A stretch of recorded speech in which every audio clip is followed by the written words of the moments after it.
Ladies and gentlemen, boys and girls, welcome to another episode of Grandstand Gurus, the number one sports podcast on the Explosion Network. I am one of your hosts. My name is Jack Kruse. I'm joined this week by Ashley Hobley.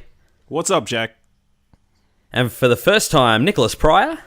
It's your boy. This is the fourth show of this week on the network I've been on. You're mate. You're doing You're putting in work. Awesome foursome. You're putting in the work. Very much Attaboy. And our very special guest, you know him from 8bit.net, the Hungry Gamers podcast, the Purple Messiah himself, Brendan White. Much love, stay hungry. It's a pleasure to be here, boys. Thank you for joining us, mate. Thank you for joining us. The pleasure is all yours. I think maybe Nick's got a competition for best beard on this show. Ooh. Yeah, it's definitely it's yeah. I know like this is Brendan's audio 'cause only, it's not but... red. I've got a lot of salt and pepper going. I've got these like great I love tusks it. You've right got here. like the little at the bottom there that gives it some nice character, and it's got a great form. It's fantastic. Yeah, I'd like to thank my mum and dad for making this possible. Magnificent. So, Brendan, for the boys and girls who don't know who you are, give us a little bit of who's your daddy and what does he do? Oh, well, my daddy's name is Ricky Phillip White. But anyway, I run a little outfit called 8bit.net. We do a lot of news reviews, podcasts, let's plays, focusing heavily, obviously, in the video game space. We do a little bit with pop culture as well. And then on the side, we recently just kicked off a new little offshoot called Invert Aim, which is sort of a weekly 30-minute video game panel discussion show where it's a little bit more unfiltered, a little bit more faux pas, tackles some things that I guess a lot of mainstream media don't want to touch or talk about. So, yeah, it's going good. It's going good. Excellent. Wow. That all sounds very exciting. I did see you tweet out about the Invert Aim thing, so I've been meaning to check it out. Is that live yet? Is that going yet? It is live. You can head over to Skippy TV and check out episode 1 on there right now. And the second episode should be airing this coming Friday, probably around 4 p.m. AEST, I think, is when they're going to be dropping that. So awesome. Yeah. Looking forward to checking it out. Make sure you all go over and support 8bit. They are a fantastic outfit, and I enjoy the podcasts muchly. Thank you for the kind words. No, thank you. So let's kick right into it, fellas. No more delays. What were all of our highlights from the past week's sport? For me, it was just the Broncos win. I think that they've racked up like 100 points over the last 3 weeks, so they're in a very good shape for the finals this year. Very good. Who'd they beat this weekend? They beat the Dragons. So anyone going to catch Dragons the Storm? No. Storm have it won. They won. Their victory on the weekends cemented their minor premiership. God, I hate the Storm. Excellent. Yeah, I think most do. It's one of those things like being in a non-NRL town and seeing how people react to like the Storm is the same way that we all react to the GWS Giants, in that we just despise them, we hate them, they're a scourge on society. So it's quite funny when people view the Storm the same way. But I know, correct me if I'm wrong, but I'm pretty sure the Storm is actually used to be the Hunter Mariners in the Super League, and they went down to Melbourne when the NRL formed back up again. I have no idea. I think that could be right. I remember all those throwaway teams, the Adelaide Rams and the Western Reds and the North Queensland Crushers. Those were the days. Yeah. Yeah. Excellent. Nicky boy, what was your highlight? Mine was in the realm of esports this week. Right. Mine was the shock buy that everybody had for the Explosion Network Community Invitational. It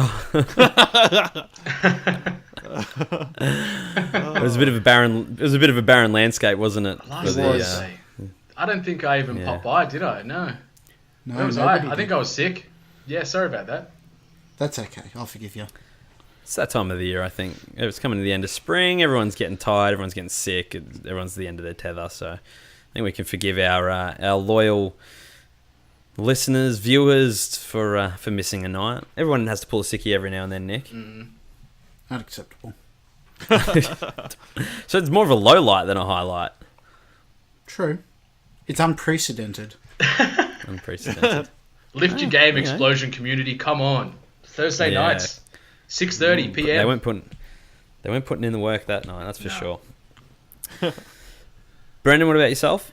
I guess this is bittersweet, but it was good to finally see my Canterbury Bankstown Bulldogs get a win for the first time, and it feels like 12 years. Yeah. We They've absolutely been struggling, haven't they? put Manly to the sword, but at the same time, it gives Des a little bit more flexibility because Des has got to go. He sucks. I'm done with him as the coach. Hasler, get out. So I'm hoping we still get that news come season end. What was that, Nick? I said Des Hasler used to be good. Used to be. It just the times have changed. He's got these weird, antiquated formulas that he works off, and statistically he thinks Aidan Tolman's the best prop in rugby league, which is completely ludicrous. But he has a go, old Tolman, but he's nowhere near top of the pops. So yeah. And the other good news I had from sport this week was seeing Dalvin Cook, our second round draft pick for the Minnesota Vikings, get some further burn this week in the week 2 of the preseason. Sadly, we lost to the stupid Seahawks, but it's good to see my boy get some run. Preseason doesn't Very count. good.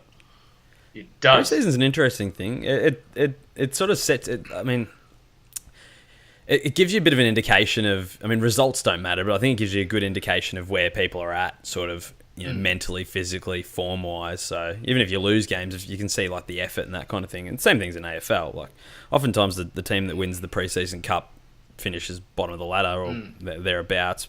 They sort of spend all their gas tickets early, but it gives a good indication of where you're at, I think. Yeah, it's got a lot more legitimacy to it in the NFL because they're obviously working on a 90-man roster, and now there's no longer any staggered cuts. It's actually 90 straight down to the 53-man. So there's a lot of guys on the bubble trying to fight for playing time and contracts. So that's the only real weight behind it. There isn't, results mean nothing, but it's always good to see these guys come out of nowhere that are undrafted and make some noise and land a contract and then get playing time. So that's what I look forward to, just seeing these like diamond in the rough, out of nowhere stories, these feel-good moments. Yeah, very good. I literally had no highlight from the past week. It was a miserable weekend sport-wise for myself. The doggies were disappointing again and getting done by Port. More injuries, more of the same. Almost just about like season over for us. So we can mathematically. So we need St Kilda, Essendon, and West Coast all to lose, and we need to beat Hawthorn. If that happens, we'll make it. We'll finish 8th, but it's looking less and less likely by the day. I mean, first of all, we got to get over Hawthorn, which it could be really hard considering they'll be playing hard for Hodgie's last game. Can they make but the then finals? we've got Hawthorn. No, they're out of it. Okay. But West Coast play Adelaide at home, so you'd think Adelaide would win that, but it's in Perth, so West Coast will probably are a good chance. But then Fremantle will play Essendon over here. So we've just about got no shot. They've been belted by 100 points the last couple of weeks. So yeah, it's gonna be It was a miserable week from that aspect, considering we led for pretty much the entire game. But nevertheless, hopefully I'll have a highlight next week for you guys. It was a very sad week. Very fingers sad crossed. Week. Yeah, absolutely. So Brendan, as our esteemed guest, you're going to kick us off tonight. What have you brought for us? I've brought a little bit of a question. I'd like to sort of dive into some backstories of you guys and find out what sports did you grow up playing, whether it be like in a social aspect in school or maybe competitive on the weekends. Where did you cut your teeth as a little young athlete? Good question. I played heaps of sports as a kid. I was always very into sports. Probably the big one for me was Aussie Rules, obviously. Played over 100 games of junior footy, sort of all the way through. But I played heaps of stuff. So like, at one point I was playing baseball. I played cricket, obviously. I played a heap of golf. Used to play soccer at school, like through school and all that kind of thing. So I was a bit of an all-rounder. Jack of all trades, terrible at all of them. But I've always loved sport, but I've always been terrible at it. So What were you probably best at, would you say? Like, where do you think you can hang your hat proudest? Hacking at the shins. at the shins. I was the captain of our school, our high school soccer team. It was more of a joke than anything that I was the captain, because I was like, so our sort of my school level, everyone just sort of like, we all grew up playing Aussie rules. It was all Aussie rules, and then cricket in the summer, and then it was around the I think the 2006 World Cup. All of a sudden, soccer was in vogue. So all the kids wanted to play soccer. All the kids wanted to play footy, or football, soccer, whatever you want to call it. No one wanted to play Aussie rules anymore, and I was always very resistant to it, and so I never really took on the game. But everyone got into it.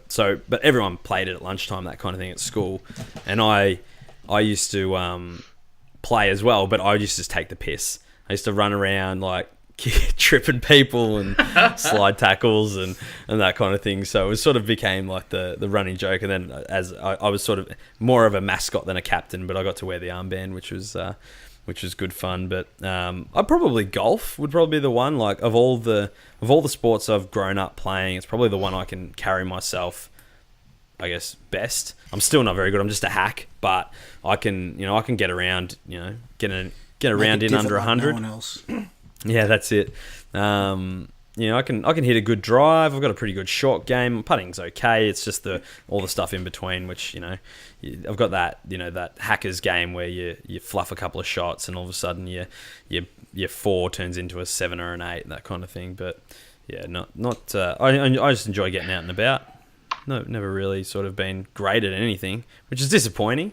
My dad was always very he was a gun cricketer, gun golfer, gun footy player. I'm like, where the hell's all my good genes? Where's my natural ability? Sounds like he kept Never it got for any himself. of it. Yeah, I know. Yeah, he didn't share Gave him any. to his My little sister. brother, She's a champion pet strangler. she's a champion guinea pig strangler. Oh god. My little brother, God bless him, he got a lot of natural ability. He was great at footy really young, but he just became super lazy and never sort of went on with it, which I used to always get up him and try and get him to participate in that kind of thing. So, yeah, so that's me, I guess. What about you guys? For me, it was mostly soccer's probably the easiest one, because all you really, especially in school, it's like you just need a ball. That's all you need. But yeah, played a bit of cricket for a couple of seasons.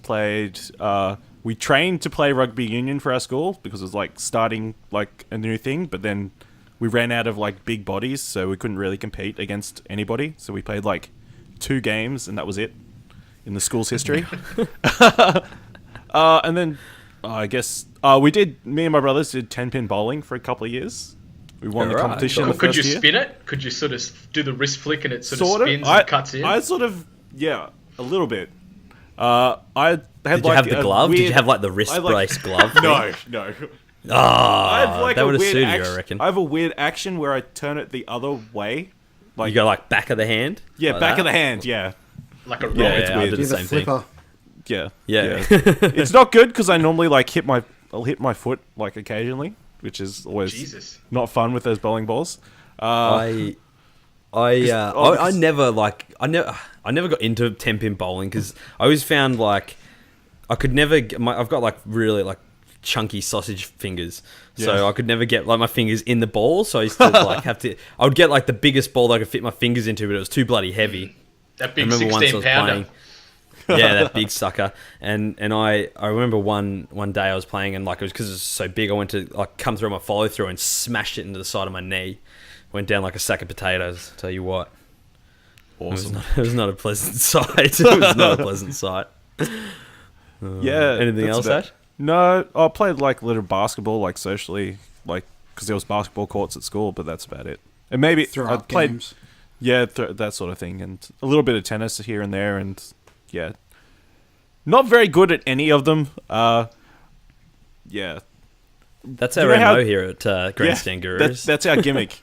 To the extent where you guys had like swimming and athletics carnivals at school Yeah. that you had to be a part Yep. of. Yeah. Yeah. Yeah. Me and my mate would do like computer work, so we didn't have to do any competing or anything. Oh, you'd be like the official scorekeeper to get out of it. Scorekeepers, yeah. So we'd keep track of all the results, and keep the school records and that sort of thing. Yeah. Attaboy. Yeah. Very helpful. Very helpful. Yeah. Nicky? What about you, Nick? Oh, where to start? From under 5s to Natural under 9s, athlete here. I played soccer for the Shortland Egrets. I was putting goals every game because I was a chubby kid and I couldn't run. In primary I shouldn't be school, laughing, played, but I am. in primary school, I played netball for the school because we were a pretty small school. And Yeah. I really enjoyed playing netball, actually. Yeah. I can confirm that too. Like I used to play mixed netball for school and then outside of school, and it is such a goddamn workout. It is so fast. Yeah. Yeah. I've told this story before. The skirt on, gives you on this plenty show. of breeze, too.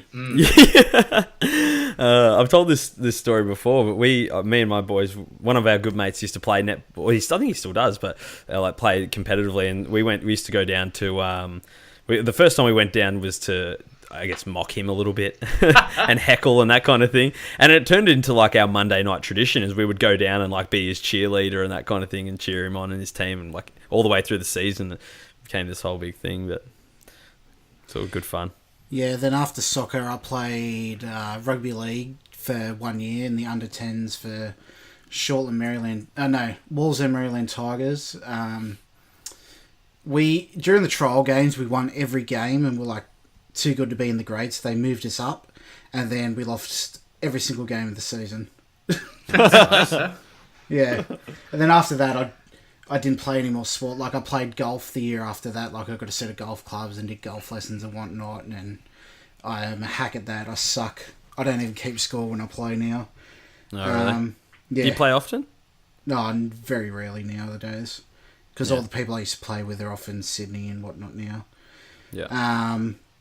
After that, I did dabble in archery with school sport. I was actually pretty good at that.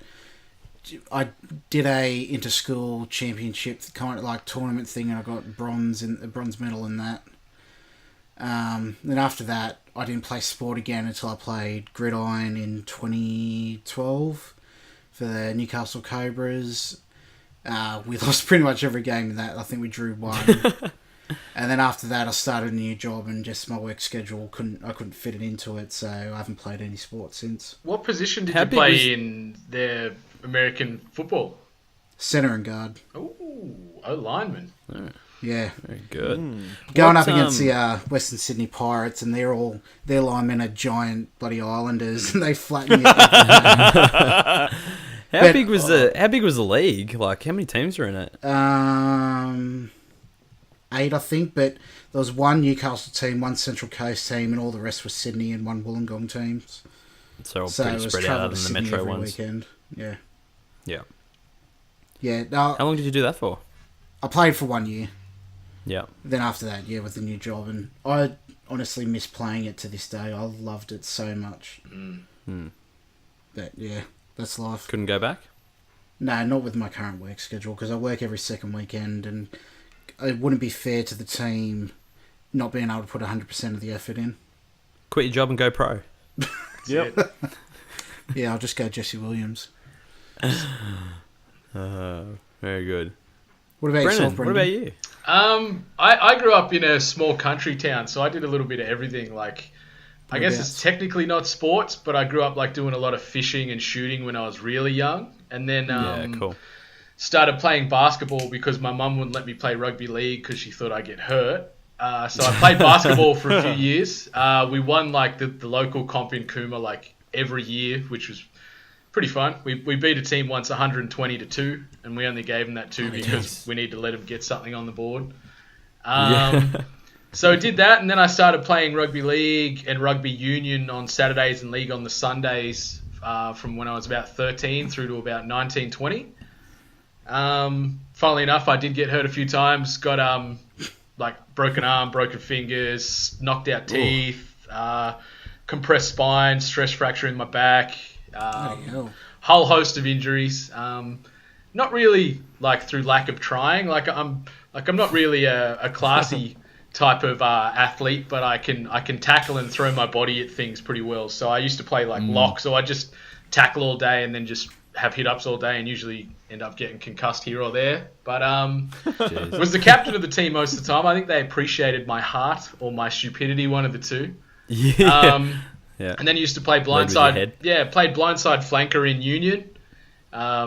Union's fun, but I much prefer League. I think just that sort of gritty dirtiness that's attached to Union, where once you go down with the pill to the ground and you're getting rucked from all kinds of angles, you know, that gets pretty tiring pretty quick. A messy game to watch. Yeah. They go down as just pile on. Yeah, like the amount of times I had like ruck marks down my back or my chest or down the back of my head from playing Union, it was pretty intense. I played actually 2 seasons of American football in Canberra when I moved up there. Didn't play O-line, I actually played middle linebacker, which is pretty fun. Just ties more so back into that throwing your body and tackling mentality, which is super fun. And just like Nick, I miss that a hell of a lot. Like it's a different kind of game to play. I think League's still probably the most fun just because it is run at somebody, smash them or get smashed, repeat it 5 times and then rotate. Like it's a very simple formula, which I had a lot of enjoyment at. Other than that, did a little bit of athletics when I was a kid. Used to do like pretty good with javelin and shot put and discus and anything where I'm throwing something. I was absolutely rubbish at sort of track events. I'm as fast as a snail on a cocaine addiction. So it's not very good in that regard, but that's sort of what I grew up doing a lot of the time. So it was a bit of a mixed bag, but mostly just contact sports predominantly. I'm pretty terrible with my feet, so I never really played soccer or anything like that. Did a bit of field hockey, and that's good fun. You smash a lot of people with sticks, and a lot of shin guard work and things like that. But now I don't do much, and I feel very lazy. I'm very out of shape, and nowhere near as nimble as I used to be, and even that's not saying much. So, Amen to that. When you say you did shooting, was it hunting or was it target shooting? Both. Like, my pop bought me for my 5th birthday a semi-automatic 22 rifle. Yep. So I pretty much grew up hunting and doing target shooting or clay target shooting. So I've handled all kinds of guns over the years. Like it's second nature to me these days. Like probably nowhere near as good a shot as I used to be, but I grew up from 4 years old to my mid-20s, shooting every other weekend. So yeah, I used to do IPSC shooting, but I never did it competitively. It was more of a hobby. Yeah, it was certainly a hobbyist sort of thing for me, with a bit of hunting and humane culling and things like that involved too. But country life, mate. It's good fun. Where'd you grow up? Down the Snowy Mountains. So I grew up in Cooma. Spent a lot of time out past Dalgety and Jindabyne and just out in the middle of nowhere along the Snowy River. Spent a lot of my childhood and I guess early adulthood down there. So it was. I think there's a movie about that place. There's a few. It's called Wolf Creek. Brilliant. So what was everyone's favourite growing up? What game did everyone just love? Not that you were best at, but what did you have the passion Handball. for most? Ooh, handball's good. Call. Yeah. I sucked at it though. I was always in dunce, never moved up. Oh, no. I was pretty good at catch and kiss back in the day. I was a bit of a weapon at that game. No one ever caught me, and I never ran away. So Brutal. I can't come up with a clever answer, so I'll just say soccer. Yeah, that was probably... Yeah. Because that's what everyone played. So. I think T-ball, on a serious note, like T-ball, we never had a baseball league or comp in school or in town, but T-ball was pretty big, and I made it to the regional team for that. Like I could hit a ball pretty hard and far.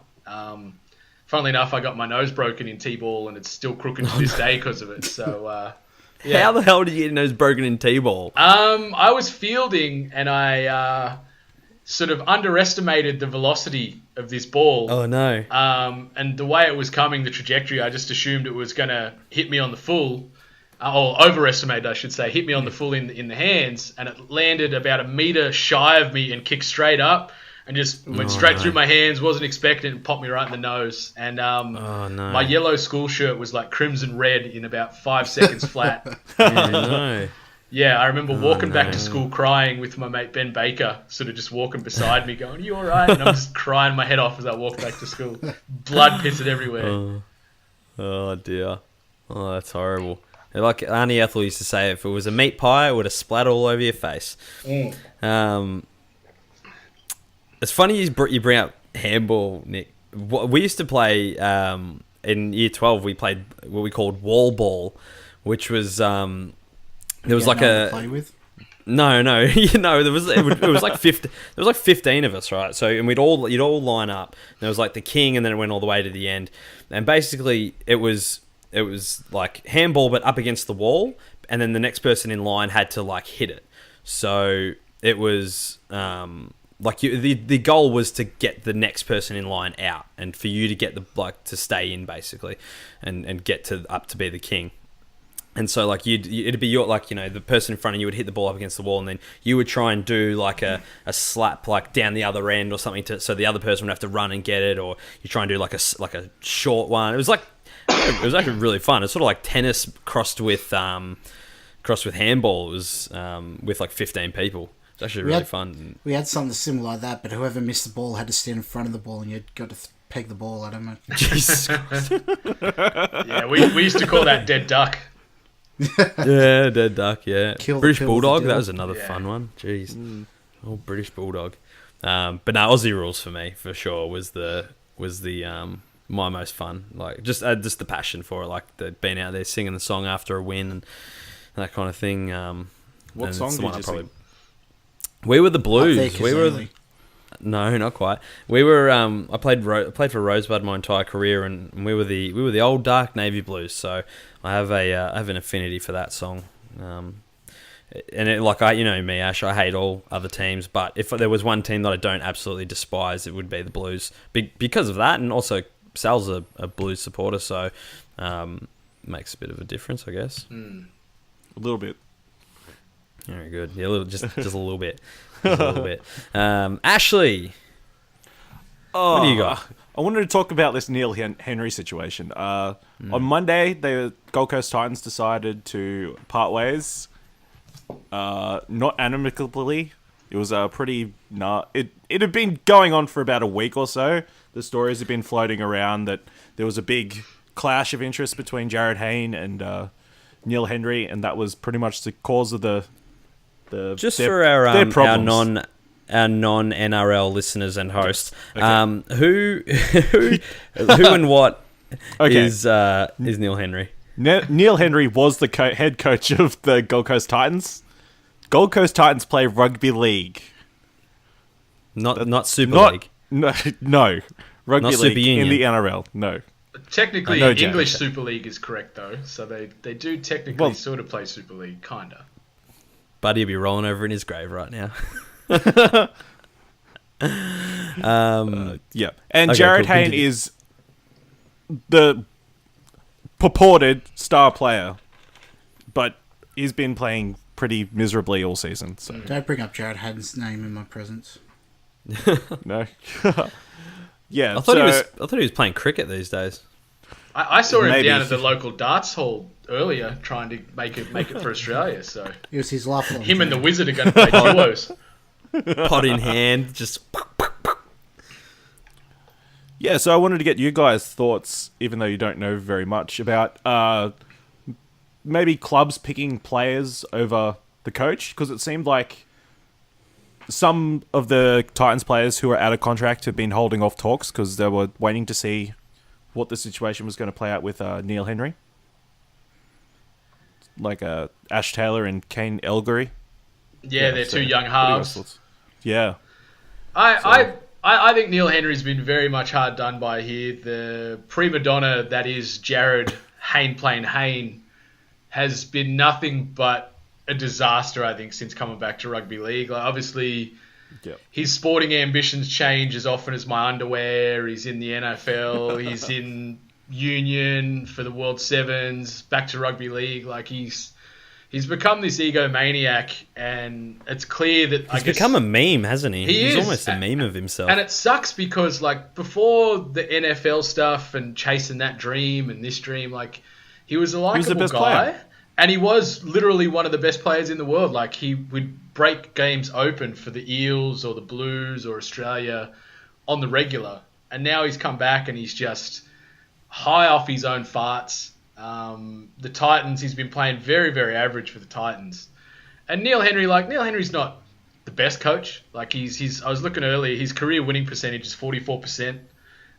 So it's not the best, and his lowest career winning percentage is actually at the Titans. It's 37%. He's in the 75 games that he's coached there. So, he's not really setting the world on fire there, but they were building, I think, over the last couple of years. But now the ego that Jared Hayne has rolled in, it's just derailed everything. And now there's this unrest in the camp, and like Ash Taylor's got the potential to be the next great halfback.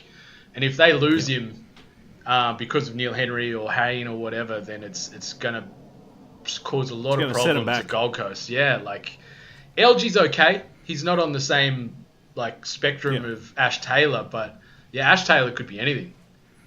So hopefully, maybe it does tie into there was some unrest there with the coaching staff and players, and they do re-sign. But it's almost a mirrored scenario to the Robbie Farah situation when he was at the Tigers with Jason Taylor.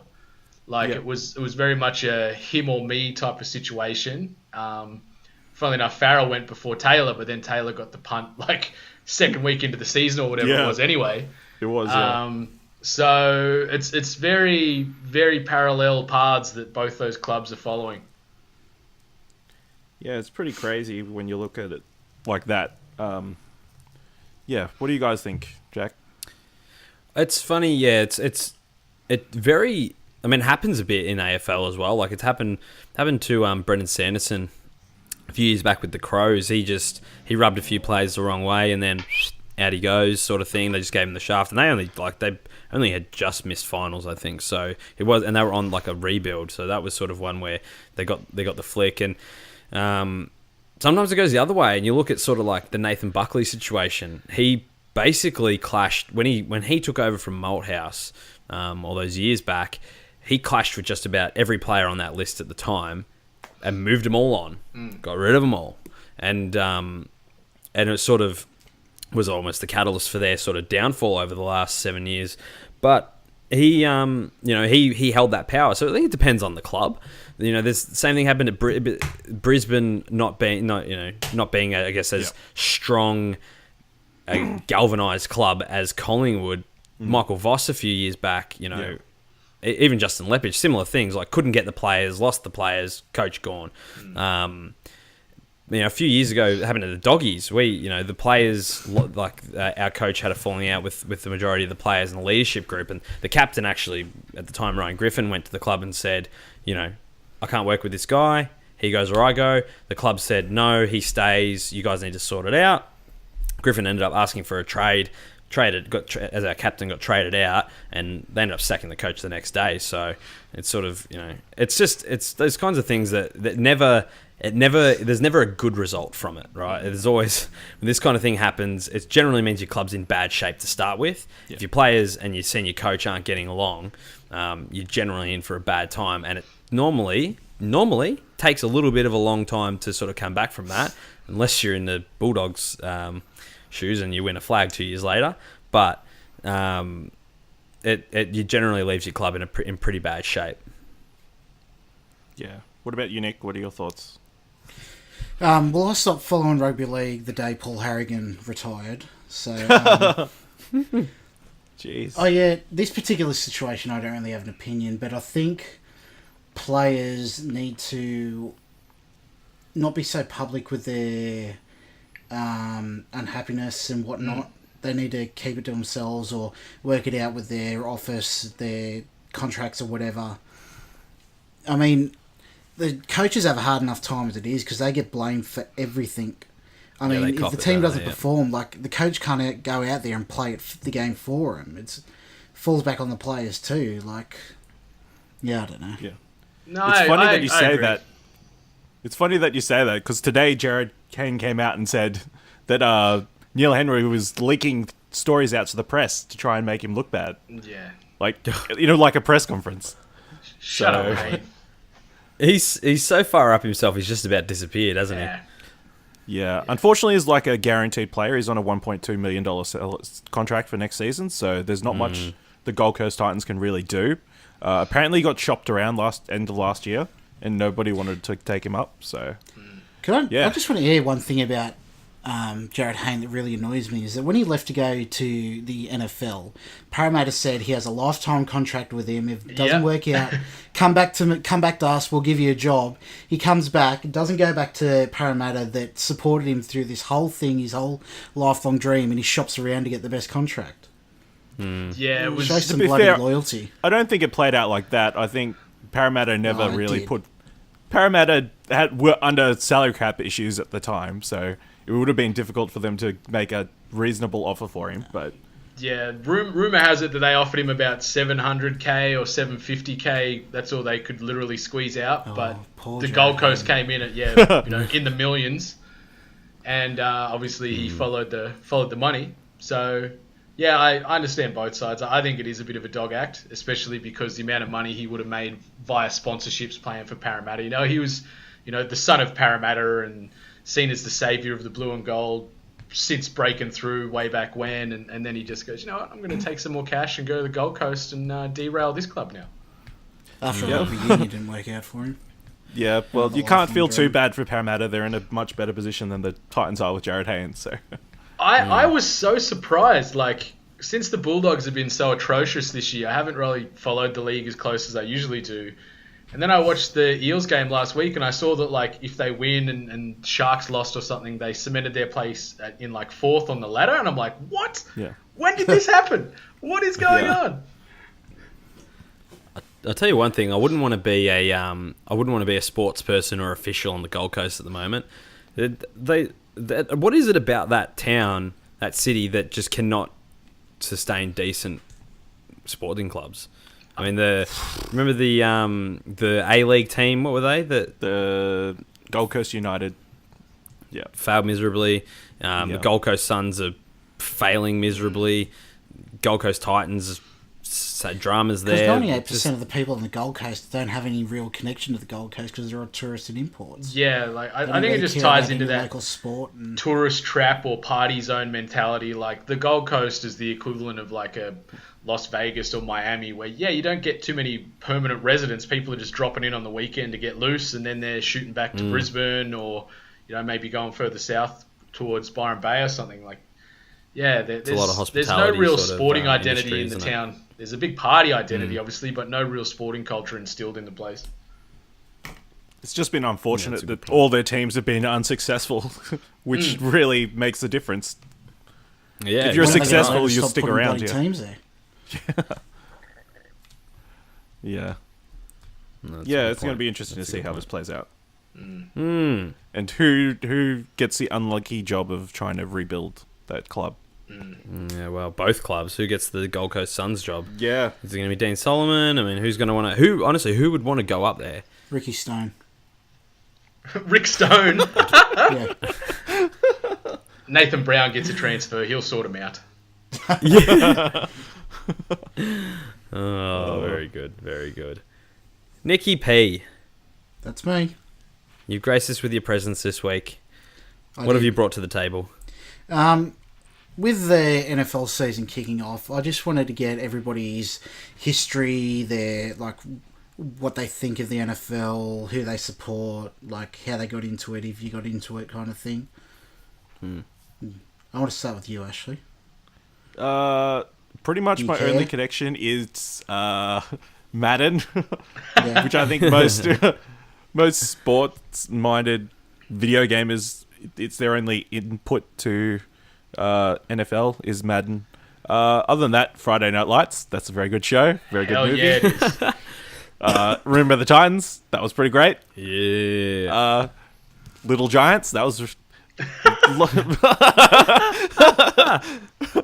But yeah, You can't no, not mention really- The Blind Side. Come on. Oh yeah, I guess that was all right. Waterboy? Waterboy, yes.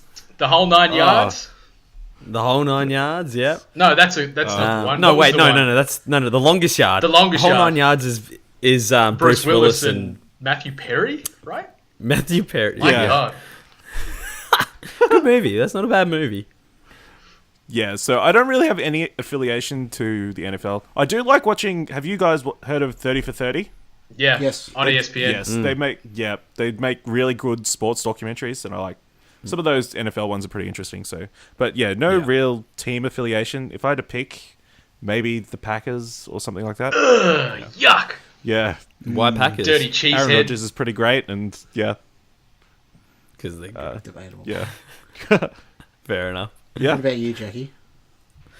I used to be big into the NFL. Like it was almost it sort of at one point it was one of my favorite sports, and I got into it one day just randomly. Like I just had watching Foxtel, flicking around the channels, flicking around Sports Channel, and game popped up, and I thought, NFL game, I'll give this a crack.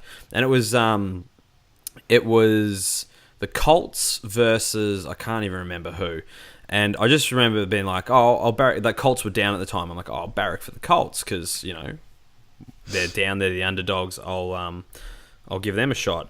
And this is around the era, the Peyton Manning era, Marvin, yeah, Peyton Manning Harrison era that just tearing the place apart. And it was that was in 2006. It was like late 2006. I was like, yeah, I'll follow this sport and I'll barrack for this team. And lo and behold, they won the Super Bowl that year, or the next year, obviously in the end of the season, and I followed that sort of ignited my interest for it. Same thing, like went out and bought Madden and just played thousands of hours of Madden, like non-stop, different just random games and whatever. And it sort of fell out a little bit, but I continued to sort of follow it, and I became more of a Peyton Manning fan than an actual NFL fan or a Colts fan. So I followed... Couldn't resist that giant forehead.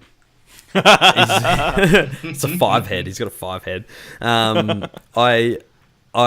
So I guess I followed him. Like when he moved to the Colts, I followed him there. And Does that mean you're a Broncos fan now? Yeah, sorry, Broncos. When he moved to the Broncos, yeah. Oh, yeah. Well... No, I don't know. I'm still that's the kind of thing. That's the thing. I followed him to the Broncos because I was like, yep, sweet, follow him over there. He played there for a few seasons and obviously won the Super Bowl there and retired. And then I was sort of like, the Super Bowl. His team they won the Super Bowl. Peyton Manning won them the Super Bowl. No, Peyton Manning. Peyton Manning, the greatest quarterback of all time, won them the Super Bowl. But yeah, and the Broncos won the Super Bowl, and then he retired, and I was like, I guess I'm out. That was sort of it. I just sort of lost interest a bit. I still watch it from time to time. I thought you might have taken over the New York Giants and followed the younger Manning or something like that with Eli there. Well, yeah, I sort of, I did, I couldn't, Eli sort of, they've never liked Eli. Just the way, he just always seems to have been super jealous and spiteful towards his brother. You just see, and it's all hearsay, and the media makes it out to be something different. But you see photos of him when Peyton's winning the Super Bowl, and he's just standing there all grumpy face, all that's unhappy just him or whatever. All the time. Yeah. Yeah. Well, there you go. Eli's just that YOLO quarterback where it's like, oh yeah, triple coverage, I'll throw it in there, it'll be right, and just bombs it deep. But that's a great sport. It's absolutely it's just it's like a game of chess with 240-pound dudes smashing into each other. I love it. I've sort of fallen out, like I said, since Peyton retired. I sort of haven't had the passion to continue following. But I still consider myself a Colts and a Broncos fan, so I kind of have two teams, and there's a few other teams I have a soft spot for, but those would be my go. All right. Brendan. I've been a big American football or NFL fan for as long as I can remember. I think I found I think my uncle was a bit of a fan, and I found some magazine way back when I was really little, and they were talking about the Purple People Eater defense from the Minnesota Vikings, where they were just destroying everybody, just smashing people left and right, sacks, interceptions, the whole works. John Randall and guys like that. So I sort of started taking a bit of attention to them. But then remember in 1998, the Thanksgiving game between the Dallas Cowboys and the Minnesota Vikings, and it was the coming out party for Randy Moss, where like his stat line, it's like 3 catches, 160 something yards, and 3 touchdowns. Like he just absolutely lit up the Cowboys on this Thanksgiving game, and it just cemented sort of Randy Moss as the next big thing in the wide receiver position. And I became just a big follower from then. Him and Chris Carter, the wide receiver duo that they had for a couple of years there, was just the best in the league. They were just torching defenses every week. And I've followed them since. Like, sadly, we haven't won a Super Bowl yet. We've been in a few Super Bowls, but haven't won one. There is a lot of, you sort of do your research up on the Vikings, and there's always these horror sob stories where they were so close, or freak injury. Like our starting quarterback last year literally had his kneecap separate itself from the leg in like a sort of just a walk-through practice. They were worried he was never going to walk again. He could get his leg amputated, all this. And so we had to trade for Sam Bradford last year. Like literally, it felt like 10 minutes before the first game started. And we salvaged a season. We lost our first round pick for it. So there's a lot of horror stories. Adrian Peterson really sort of energized my love for the team as well when we drafted him in the late 2000s, and he's pretty much one of the greatest running backs of all time. Like he runs so angry and just destroys people, just blows them up, runs over them, runs through them, runs around them, whatever. And so he was always a weekly highlight for me. Every what would it be? Early Monday morning, I'd set my alarm and get up, watch the Vikings play at like 4 a.m. Australian time, or if we'd be lucky and get like a Monday night game, I'd be able to see it on a Tuesday before lunch or something like that. So I've been hard out for him. I've got I think I've got 6 Vikings jerseys. I've got signed helmets. I've even they built a new stadium 2 years ago. And I paid, and I've actually got a brick in that stadium with my name on it and like a little motif. Cool. So next time I get over there, I haven't been to a game at US Bank Stadium yet, but when I'm over there, I'll be able to go find my brick with my name on it and get a photo in front of it, and I'm part of it forever. So I'm pretty hard out with the Vikings. Awesome. They're my boys. Yeah. Do you know whereabouts it is? It's not like right up the top when you have to get like a ladder to get there, or it's in like in viewing of the naked eye. Like I think from what I can remember, I can find the sort of sheet that comes with it. Like I've got I've got a duplicate of the brick here at home, and then there's one obviously in the stadium as well. And I think it's sort of within arm's reach and things like that. So it's pretty damn cool.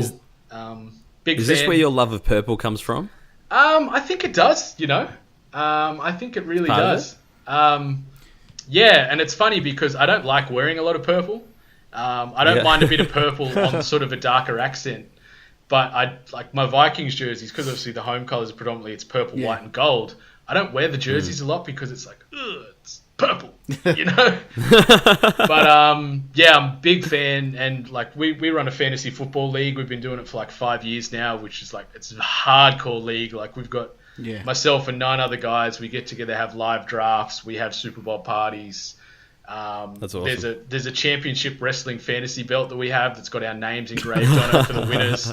Just so happens I'm back-to-back champion the last 2 years, so suck it. Awesome. But I'm a huge fan. Follow it extensively from college right through to the professional league. So yeah, awesome. What about you, Nick? Yeah, I've followed, well, not really followed it as closely, but I've always been a fan for as long as I can remember. I remember when I was really young, my dad watching a game of the Dolphins, because he was a Dolphins supporter. Not heavily, but he liked watching the games, and that was his favourite team. And I remember him playing this team that were like red, white, and blue, that were very similar to the Knights colour, which was the local rugby league team. I thought, I'll follow them, and they just ended up being the Patriots. So I get bandwagon, get called everything under the sun, being a Patriots supporter. But yeah, I just, every now and again, because it was so hard, like going to school and whatnot, trying to find time, or even finding places that would show the games and whatnot. So I'd live out my NFL addiction through Madden up until, say, 5 or 6 years ago when I got the NFL Game Pass, and since then I'm just a fan of the sport. Like I watch almost every game that I can get my hands on. I watch it at work while I'm working with the free Wi-Fi at work. Yeah, like football has given me one of the happiest moments of my life with last year's Super Bowl. That comeback was ridiculous. It was one of the greatest games in the history of the game. Total. How many times have you watched that game? Only once. Really? No. Yeah. I'm not like you. I don't go back and rewatch every game. I don't have time for Jesus that. Christ. I've watched the Bulldogs grand final replay about 25 times. My God. Because you know you vote get for to see it another- again for 25 years. Do you want to Due watch for it again, another Nick? viewing. What was that, Ash? Do you want to watch it again, Nick, or do you just want to have that one experience? I think I'm happy with it being in my time and place in my memory because it was the Monday after RTX. Seeing it at the casino, just the atmosphere and the crowds and everything is just... I'm happy with it being that moment of time locked in my memory. Yeah. Interesting. Totally get that. Yeah, but like... No, I don't get it. Yeah, like... If you don't unlike watch it again, Brendan, how are you I got, supposed to remember it? I think 5 Patriots jerseys. Yeah. Yeah. It's pretty much the only sport I follow now. Like, I don't watch rugby league. I don't watch any other sports. Yeah, I'm a fake fan. I've only got one Peyton Manning jersey. Is it It's a a Broncos Bronco? one. Ooh, okay. That's Yeah, all right. it's a though. Broncos one. But I've got a Colts helmet that sits on my coffee table behind me. So I got one foot in each camp. So On the I don't know what you fence. call that. Benedict Arnold or something. Fair I don't know. weather. Fair weather fan. Maybe. Well, I'm a no weather fan now. Fucking out. Wait until Peyton Manning's son is in the NFL. Come, and maybe I'll start come following barrack him. for the Vikings. Come back. I've never like I'll I've allow never it. paid any. I like the Vikings. Yeah. I've never The paid Vikings any are like mind. your I've gotta- Bulldogs, I've gotta right? get back into it. Giants. When's the regular season start? How far are we? 2 got? weeks. September, yeah. Yeah, cool. Yeah, maybe I'll get into it. I like that it's not. I like that it's a quick season. Like it's 16 it doesn't- games. Yeah, it doesn't 7 drag. weeks, then 4 weeks of finals. Yeah. It's I think it's that good I think that they way. could make it like a 20-game season though. I think and it's Think they baffling. could do more? I know they've talked about extending it out a couple more rounds because you look at the rest of American sport, the landscape that it is, and it's like 82 play like a games in gazillion. NHL, 82 games Yeah, in they play NBA, like 3 games a 160 in the baseball. Like then there's 16 in crazy, the the NFL, baseball. and the NFL generates so much money. I just don't understand Yeah. why they haven't extended it out to. I remember them 18 talking games. about reducing the preseason by 2 and extending the regular by 2. But yeah, I don't know. I suppose it'd be they spend so much money on players and they don't want to. They want as minimal risk for them to get hurt as possible. Yeah. Yeah, it's probably true. Who's the favorite? Who's looking good for this year's Super Bowl? Who's Patriots. the early favorite? Patriots Still for Pates? AFC. I think it could be Patriots a until repeat. the It could Madden be curse kicks in. Patriots and Patriots and Falcons. Falcons have Yeah, drafted really? well. They've re-signed a lot of their top tier talent. Yeah. I just don't think Matt Ryan's elite quality. Oh, come on now. It's Matty Ice. Have some respect. If Smoke and Jay was in the NFC, then he'd be in there. Smoking Joe Cuddy. Hanging out there at the Dolphins is like, hey, man, what are you doing? You want to come play some football this year? Yeah, okay. Yeah, maybe. Yeah. Yeah, I'll get paid. Those winning Very Reds good. aren't cheap, you know. Yeah. This guy wearing his Pates shirt over here. I see you there, Nick, with your Patriots shirt on. Should have worn my Broncos gear. Yeah, jersey. if I thought ahead, I would have put on a nice bit of purple as well, but wasn't meant to be. Oh, well. Your chair's You purple. win some, it you lose counts. some. Yeah, the chair's purple. We'll pay it. We'll allow it. You're wearing Moving purple, on. I'm wearing purple jumper. That is not by design. It was a happy accident. Jay. I think they designed it to be purple. You're a Vikings fan now, boy. I've been indoctrinated. Very good. Well, getting into our last segment, our faithful listeners have been good enough to send us through some questions this week. So we're gonna see what the Explosion Network crowd has for us this week. First question comes in from our very own Kieran Marchant. So it's a bit of a cheat one, but Kieran asks, After Jones got stripped of the title again, what happens to him now? And should DC get his title back? Well, it's... I mean, geez. I'm so done. What happened before? I'm so done with John Jones. Like... Well, yeah, so am I. I loved him. Now I'm like, yeah, now I I'm loved done. him so much coming up. He was like my boy, and I got behind him at a really, really early stage. And he was sort of the guy I sort of rested my hat on as far as my MMA fan favorite, and he's just repeatedly let me down, let the fighting game down, let the world down. Like he could be the greatest ever. Like he is a freak athlete, the reach, the power, the speed, the works. Submissions, got everything. He's got everything. This is the thing I don't understand about it, is he doesn't need to take steroids. No. Like, he doesn't need to take steroids. What reason? He's got enough skill. He's not like Alistair Overeem and bloody, the Phenom and these guys who like need to take steroids because it makes them more powerful and more quick. Like, he's skilled enough to just do it on his own. It makes no... When I was honestly shocked that I saw that, because it's like, what about that fight where he beat DC just recently? Did he need steroids for that? No, he's... Tell me Maybe what he needed Jared steroids Mullen's for that situation, for. he didn't realise he was getting it.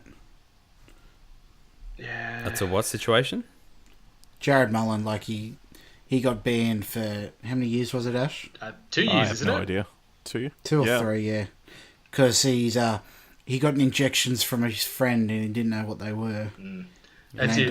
See, I don't buy those. When in from doubt, plead professional ignorance. athletes. I don't buy that. Yeah. Exactly. Well, WADA doesn't, and USADA and these organisations, unfortunately, they don't.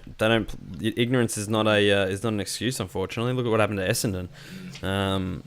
So yeah, it's disappointing. I mean, it's still. I don't think he's officially been stripped yet. Nah, there's an investigation. I think it came out today that they were taking the title, so there's probably going to be. They're just taking it. Some kind of, fresh championship bout between DC and whoever it might be, but his legacy's tainted forever now. Like, we'll have to rule it a no contest, in which case it'll go back to DC. Yeah. Has this Must happened be something before with where the a fin. champion's been found to be on steroids, or in your knowledge, Jack? I don't believe there's been a champion who, after winning a title, has been... There's been fighters who've lost championship fights and then been done afterwards and that kind of thing, but I don't think there's ever been a champion stripped of his title. I think Jones is the only champion been stripped of his title for drugs, both performance-enhancing and it's illicit. Twice now, like... Yeah, no so matter... It's just, he could come back and be clean for the next 10 years, but no one's ever going to believe it. Like, he's done. And it's a shame because he's just a freak talent. And yeah, absolutely. It's all That's wasted. The thing. It's frustrating. He can go to Bellator. Send him to Bellator. He can fight with bloody Ryan Bader and Phil Davis. Tell you Stuff what, though, his brother's a fantastic end. only because he plays for you boys. No, he doesn't. He got traded to the Falcons last year. No, to the Cardinals, wasn't it? Oh, yeah, that's right. Yeah. They're all birds. But yeah, no, what a goose. What a goose.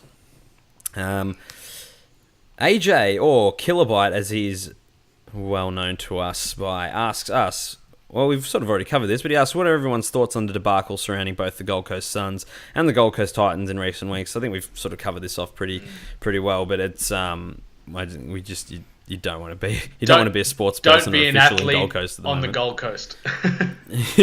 Yeah. Avoid at all costs. Yeah. Avoid at all costs.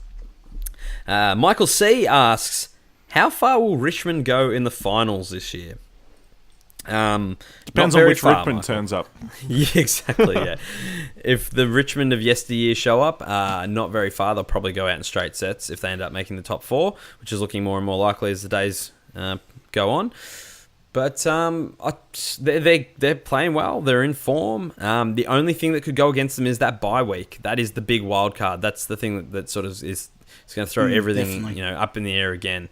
So it'll be interesting to see once they have that bye whether the Tigers can continue that momentum, because they are playing well at the moment. What do you reckon, Ash?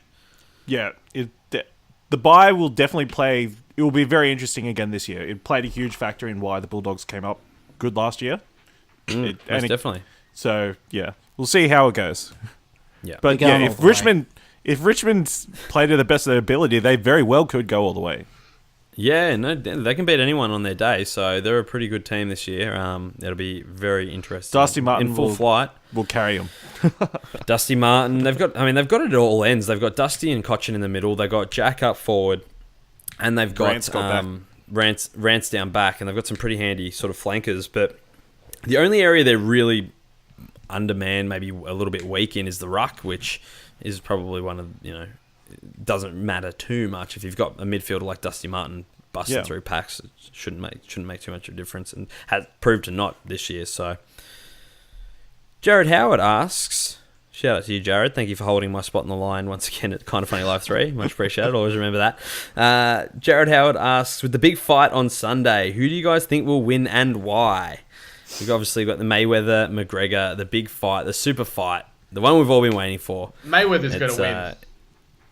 Yeah. Unless McGregor can knock him you don't retire 49-0 if you're not the best at what you do. Like, McGregor, I admire him because he's talked his way into pretty well every opportunity he's had. Like, you can't deny his fighting ability, but if he was just a generic paint-by-numbers martial artist, he would be nowhere near as big and in these opportunities. Like, he talked his way into this, and they're making a lot of money, but yeah, Mayweather's... It's probably not going to knock him out, but Mayweather's just going to toy with him like for 12 rounds or whatever. I don't know. Are they doing full 12 rounds? He'll just dance around him. Yeah, they're doing full 12, so he'll dance around him, and if McGregor can land in the opening rounds, I think he's a chance, but that's a very big if. That is a very big if. You look, you're probably the greatest defensive boxer of all time. Would you see the workout videos they posted recently? McGregor's combos were that slow. It's not funny. And then you look at Mayweather's hands, like they are lightning. My God, he's fast. Yeah, he can't do a press conference to save his life, but how many times can he go? Yeah. But it made for some good television. Yeah, I suspect it's going to be a very boring fight. Yeah, I agree. It could be definitely. I'm hoping for a McGregor knockout, but I think that's long odds for sure. John O'Peck, another bit of a cheat one, asks, and this one's to you, Brendan. Ooh. What's your favourite NBA memory, and will you play 2K with him? I'll answer the second one first and say it would be a privilege and an honour to play NBA 2K with you. I'm assuming it's probably going to have to be on PlayStation, so I will get my hands on a copy of the latest when it drops, and we shall dunk and alley-oop our ways to happiness. My favourite NBA memory was probably the 2000 slam dunk competition with Vince Carter. I grew up a Seattle Supersonics fan, and then obviously they relocated to Oklahoma City. So I'm a bit of an OKC fan, but I really embraced the Raptors when they came out, and they've been crap for a long time. Like, they're okay now, but they're still not top of the pops. And watching him literally reinvent dunking in that competition, I was just like, this is the greatest thing ever. Like, doing 360s through the legs. He did the sort of the honey pot dunk where he dunked the ball in, then he's just hanging with his arm cocked over the ring. Like, he reinvented that dunk competition to what we know it is today. And outside of that, just seeing him and Tracy McGrady running around, I thought, yes, it's a Raptors dynasty. And then they both demanded trades, and we got fleeced on the trades, and the Raptors were crap for a long time. So, yeah, goes back to then. That was my peak of, I think, the NBA-ness as far as my fandom went. Cool. Hey, last time we talked NBA, you gave us a stick about me saying that Gordon Hayward was the best trade so far. So what are your thoughts on the Kyrie Irving, Isaiah Thomas trade today? I think the Cavaliers made out like absolute bandits. I think, in all fairness, that trade could have almost been 1-for-1 Isaiah Thomas for Kyrie. But somehow the Cavs got Jay Crowder added to it. Him and LeBron on the wings with defense this year. Like, forget about it. Like, that is lockdown elite defense right there. And then they got Brooklyn's pick, which is unprotected. Like, so they could get a top 5 pick. They've got Crowder and they've got Isaiah Thomas. Like, the Cavs made out like bandits. I don't know what the Celtics were thinking. Like, Kyrie's great. Neither of them can defend that well. and they just lost their two best defenders now at the Celtics in Avery Bradley and now Crowder. So it's going to be curious to see how the Boston shape up this year. Cool. Yeah. It was very interesting to see the internet react to it. So Went into meltdown, didn't it? yeah. Benjamin Pinn asks, with the Stanford versus Rice game in Sydney this weekend, do you think college football will come back to Sydney again next year, or will it move to another Australian city or end its Australian experiment entirely? Now, I have no idea what any of this means, so I'm hoping some of you can answer this question. I can if you want. Yeah, Or do you know, Nick? You got this? Yeah, I'm going to the game. Yeah. If they get the numbers, they'll be back. They definitely won't go to another city because Sydney was the centre point for Australian sport and that kind of thing. And they have the highest concentration of American football players, and it's the easiest for them logistically. Because Did you say the teams, centre point for Australian sport? Yes. Yeah. And because the teams that are playing have to bring out all their own gear and whatnot with themselves, and it's the closest major city for them to do everything logistically. It'll all depend on the numbers, because I got I bought the tickets when they were first announced, but I went last year. The stadium wasn't full. It was a hard game to watch too. Like, Yeah, there's a lot of The no atmosphere. Rainbow Warriors were, no offense, but Hey, don't you talk down to those Hawaiians? look, I bet they won it for people, but they were. Yeah, the Bears just ran all over the Hawaiian Warriors. Like, this year, the teams are a bit more quality or even matched, but, like, they've moved it to a smaller stadium, and I've gotten emails in the past few weeks saying 40% off tickets. So I don't know what that says about what the numbers are going to be. Like, I'm going... Like, I don't follow college football that closely, but I'm going to support them coming out, which hopefully one day might give a kick in the NFL to bring a game out here. So... Yeah, I think... I'm in agreement with Nick. I don't think it's ever going to move from Sydney. Sydney is the hub, I guess, for international logistics and flights and things. It's just easier when you're moving 50, 60 players, then coaching staff and cheerleaders and all that. It's just easy to just fly in, fly out. Like I was at the game They've got last the grounds year. for it as well. Yeah, and it was just... There's a lot of fans that are just going for the sake of the event. Like, it was a pretty dead stadium. A lot of people didn't understand the rules, what was going on. And because there's obviously no live commentary looped through the stadium, it's just a lot of dead silence. The biggest, obviously, reactions were when every time the Bears scored and the bloody cannon went off. Like, it was insane. Where are they? What ground are they playing it at? they're playing at what's the one near Bankstown? Oh, Not no, near Homebush. Redfern. In Moore Park. At Moore Park there. Yeah. Yeah. Last year like it was at Sydney the Olympic Stadium. Stadium. Yeah. So it's a smaller stadium. It'll be a little bit more intimate in that way, and the caliber of teams are a lot better. Like the Rice Owls and the Cardinal are, pretty decent teams. Like they're still not in that top 5 or top 10, but they make some noise and they recruit some pretty impressive players coming out of high school that usually go on to have pretty successful NFL careers. But yeah, it's just Australia just can't seem to latch onto it. It's a bit of a fad. So I don't know how long it'll last. I hope it stays around for a while because it'd be great to have a proper full-fledged NFL game here. Like they're doing it obviously in London. I think there's 3 games in London this year. Yeah, 2 or 3, I'm pretty sure. So I know ultimately they want to have a team permanently fixed, based out of London, and make this a global sport. But that's a horrible one. Yeah, I don't know. It's good for fans of the sport, but for general people when they're sitting there for 3 hours getting restless in the sun with dead silence, it's a bit of a sort of lost Hopefully moment. They've learnt and improve upon it for the fans there. Yeah, I guess it's a tough sell that it doesn't have the name recognition that an NFL team would have. Yeah. Just these random college... Even the marketing now is not geared towards games, it's more the event, like the tailgate party, all the big American food and all that kind of stuff. And they're also going to show the McGregor fight or something there too. I know they were promoting that as well. Yeah, they're really reaching for any kind of punters to get there however they can. And tailgating is the best part of live NFL. I've been to probably 10 or 15 NFL games throughout the US over my time over there. And the best part is you roll in and you're drunk before the game even starts, and you're eating wings and ribs and all this in a car park with randoms you just met.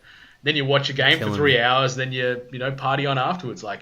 It's that party atmosphere that is probably the best part for NFL, especially for live games, and it's lost over here. Definitely. Okay, Ian Nichols asks, why were the Swans robbed last year, and how will they avenge the crimes against them?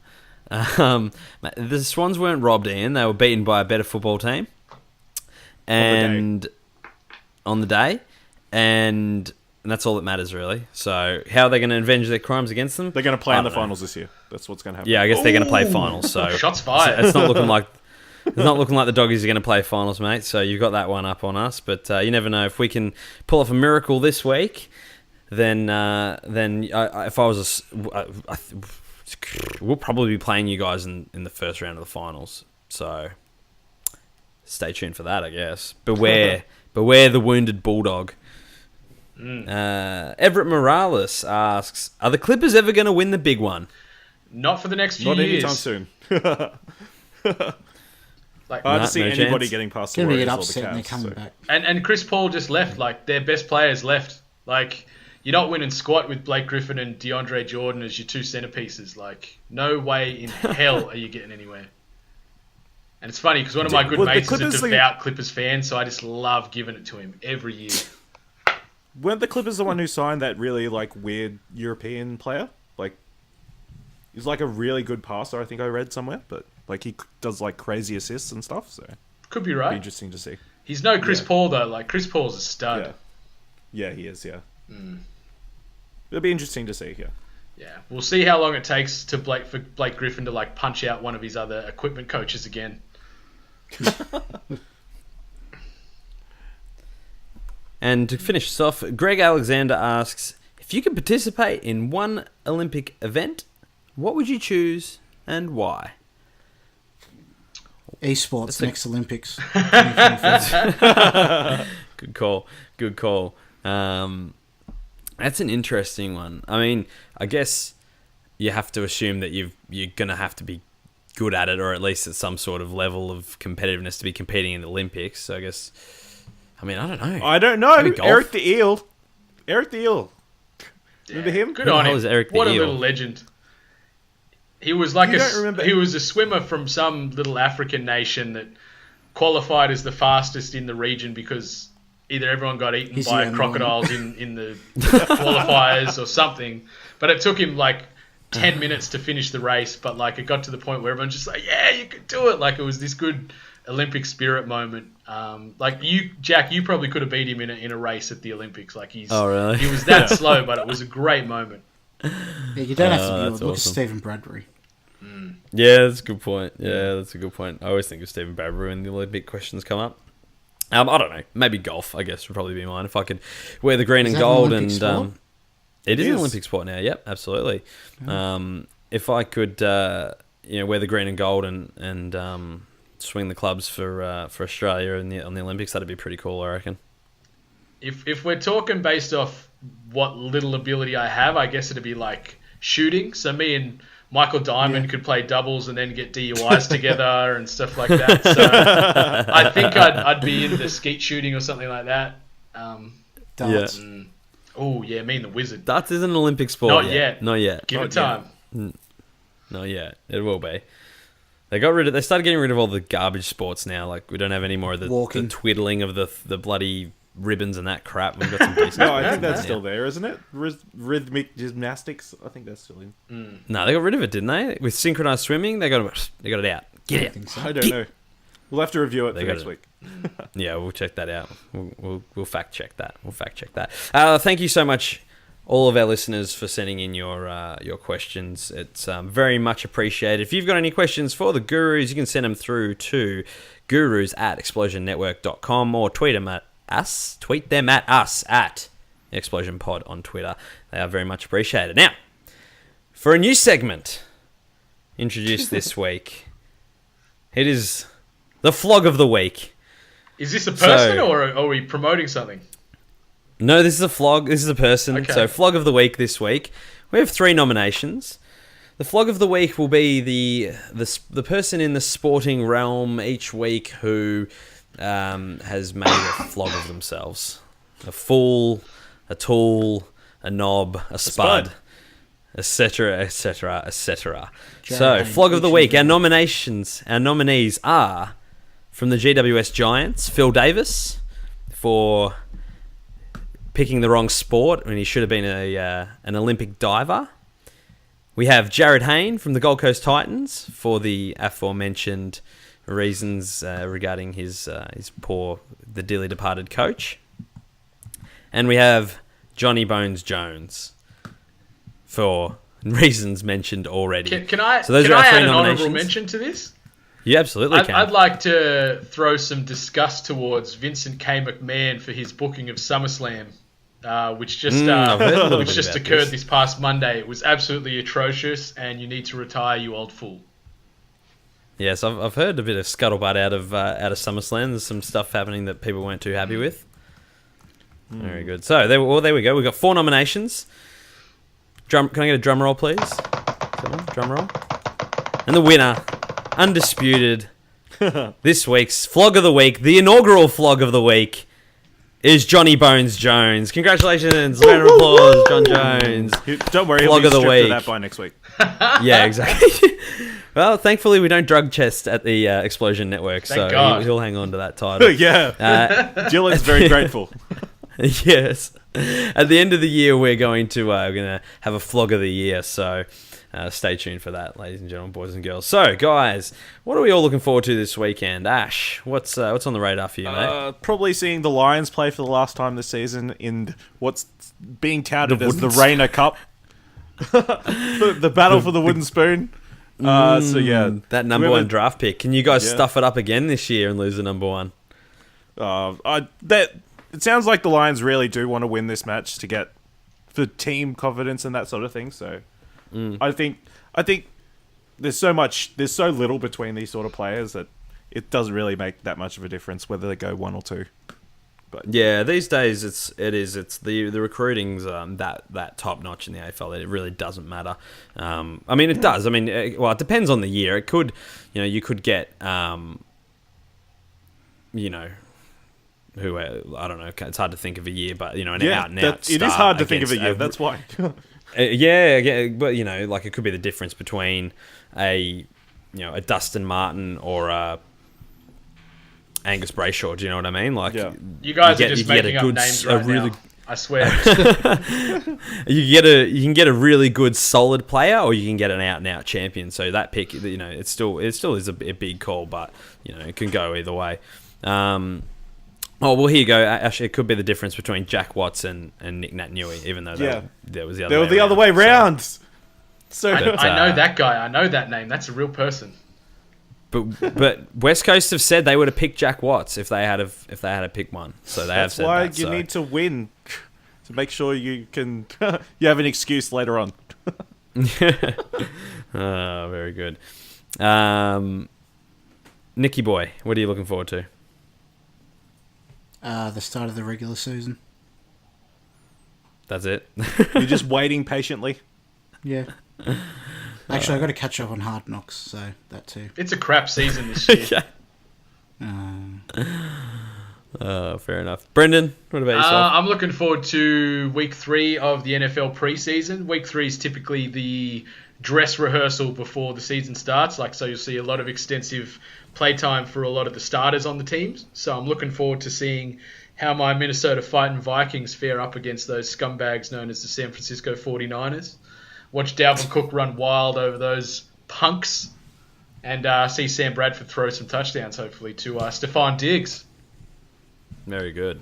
Very good. Well, I'm looking forward to... I got a lot to look forward to this weekend. I'm going to the footy Friday night.